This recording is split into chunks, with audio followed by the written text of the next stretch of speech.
Yeah, hello to you too, puppy. I'm back from shooting Adventurers Night, and while I was away, I played a lot of Pokemon ZA, and it got me thinking, because of all of the changes it made, was Pokemon intentionally designed to waste players' time? Well, let me explain.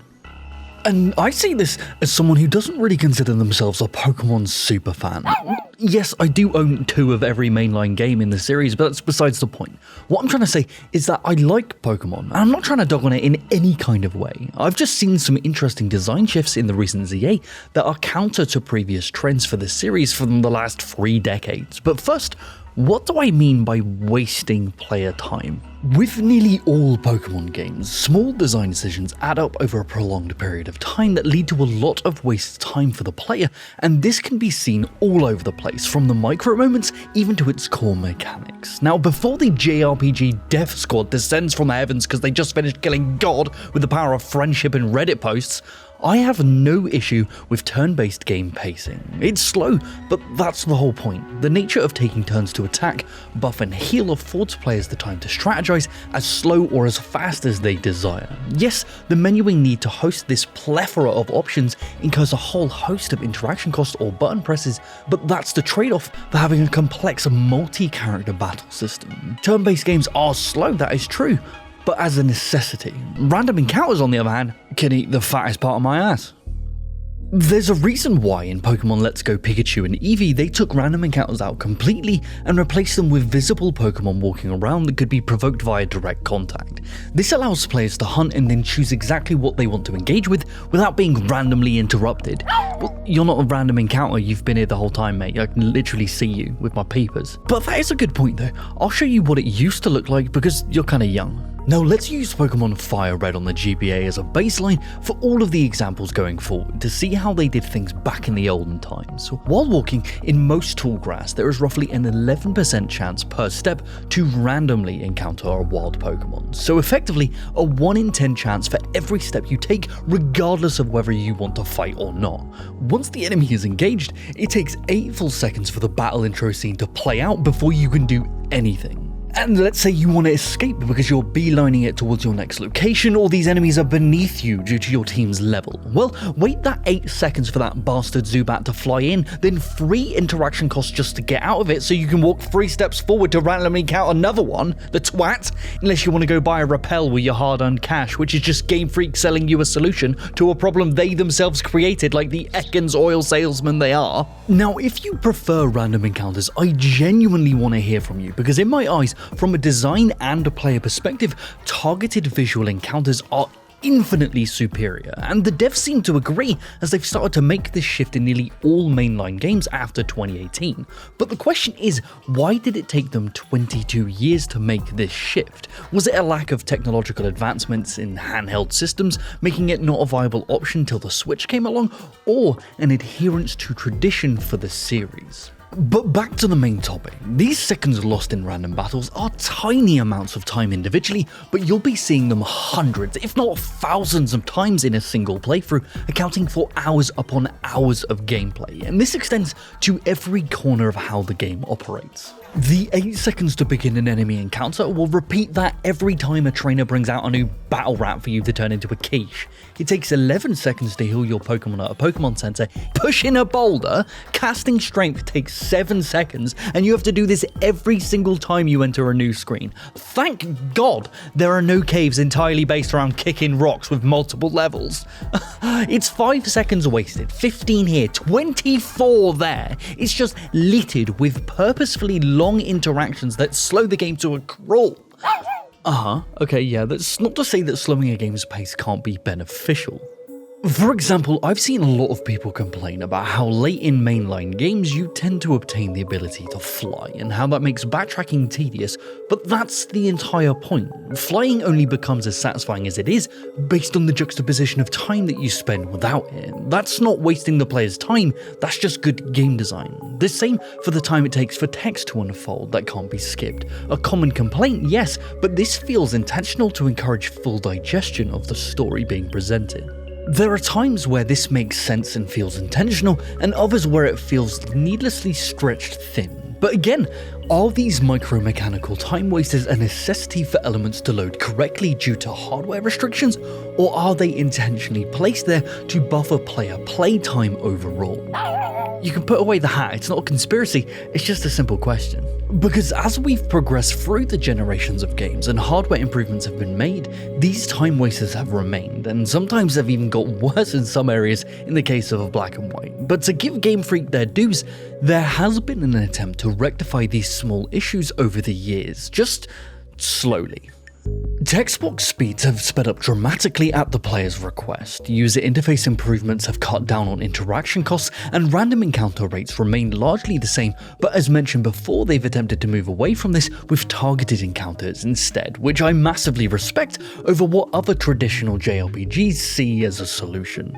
For example, with the Pixel remaster of Final Fantasy VI, it has a dedicated button to turn random encounters on and off, allowing the player to decide when and where they want to fight. This way, they can turn them off if they're struggling with a puzzle or want to explore the world without having their resources drained by unwanted combat. However, these random fights are also necessary for prolonged progression. The amount of enemy encounters and boss fights encountered in each area is carefully designed to make sure the player's party obtains an appropriate level for the next area. Being able to turn battles off whenever you want can lead to players being underleveled, making farming a necessity rather than it happening naturally throughout gameplay. Farming is another issue encountered with Pokemon that historically has slowed the pace of the game. If you wanted to level a new team of pocket monsters to better tackle the incoming challenges, you have to level them individually, as only the Pokemon who engages in battle can actually gain experience. And this makes sense in a way, but also leads to dramatic slowdown of having to constantly switch out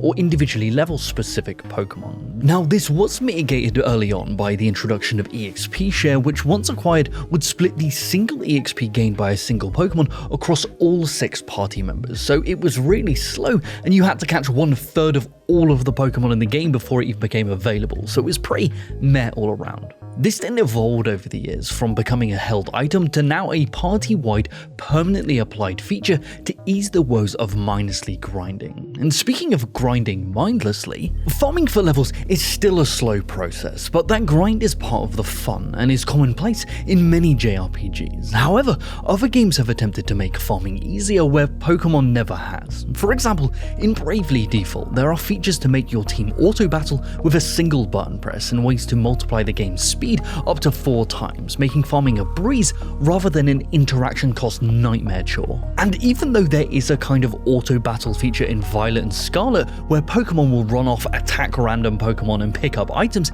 it's still been criticized for how the overall battle speed is unusually slow even for Pokemon standards. But I'm happy to say that ZA is here to stay, and when you play, you'll want to say, wow, this hasn't wasted an entire day because of how it's changed the formula. No game has ever come close to making sweeping improvements to everything I've just mentioned more than Pokemon ZA, and that's a fact. And facts are facts, which is a fact. They've completely changed the battle system from turn-based to this weird real-time fighting game, which at first I thought was going to be absolutely grim, as you'd just be encouraged to spam every ability on cooldown regardless of what it actually did, but it actually has a lot of nuance to it. Your Pokemon will move towards you to cast their range attacks and rush in to cast melee ones, so your positioning and ability order is extremely important. I adore turn-based games, but this new system also eliminates a lot of the previous mandatory waiting around. Combat introduction cutscenes? Eliminated. Waiting for death animations? Gone, mate. The same for gaining XP or leveling. You get all of the information you need in an instant and can freely move on to go pick up items or head towards your next location as your battle wraps up. Changing between Pokemon is as simple as a few button presses, and attacking is a single button tap, dramatically cutting down on the interaction costs of trudging through the menus previously, and even the required menuing here is drastically improved. You can change your team setup while in the start menu itself instead of having to travel all the way to a Poké Center to access a PC, which makes sense because narratively we're just turning these Pokemon creatures into data, which is kind of fucking messed up when you think about it. Anyway, all interactions with your satchel or other menu systems are all housed in the same area at all times, cutting down on the learning curve of having different menus for in and out of combat. Some smaller details are that you can now freely teleport to previously visited areas at will, even doing this from within buildings without having to use paid escape ropes or tediously backtracking out of them. Yes, this does take away from the juxtaposition gratification of obtaining fly, but also makes it so effortless to explore. Healing Pokemon is now much shorter, and if you're spamming the continue button and accidentally reorder a heal, the NPC now says, "Nah mate, no need, off you pop." Even scouring the environment for important NPCs is now signified by their text bubble and its respective colour denoting their intentions or if they have a quest to give you or not, so you don't have to mindlessly run around talking to every pleb under the sun, hearing them wax about how hench their grandson is. Now don't get me wrong, I'm not trying to say that ZA is perfect by any means, it's far from my favourite in this series. The dialogue is kinda rough, the entire game taking place in one city is kinda boring, and some of the combat and narrative lacks a serious amount of variety. But it's so refreshing to see Game Freak take a bold new direction with the franchise and eliminate what I and a lot of others viewed as needless tedium in favour of letting the players get right to the meat of what makes Pokemon Pokemon. The question is, will they take the improvements they applied here and transition them to the mainline series? History would say no. Many of the series' minor improvements were not ported over to future titles for one reason or another, but I see this as a branching point for the series. I think the core mainline games will continue with their turn-based sensibilities, as they should in my opinion, but in doing so cling to the slower pace and the setbacks that brings. Hopefully, the Legends series will continue with this reactive, more fast-paced battle system and everything that affords. And honestly, I'm here for both. Alright. Pokemon Death Squad, is your moment to shine. What do you think? Does this new take on Pokemon combat appeal to you, or does the slow pace of the older games make it superior in a way? And if so, why? Let us know down below, because we would love to discuss this with you. Ludes, I just checked and I saw that you're not in the Second Wind Patreon. And can I tell you, Missy, that you are missing out. We have Patreon Hangout movie nights, we have exclusive experimental videos, and a bunch of other goodies that you could be involved in, but I guess you're too busy with, I don't know, not having thumbs. Well, yeah, that is fair. You do work here too. Okay, yeah, I'll get you added to that after this. Alright, time to say goodbye, Ludo. Alright, bye guys.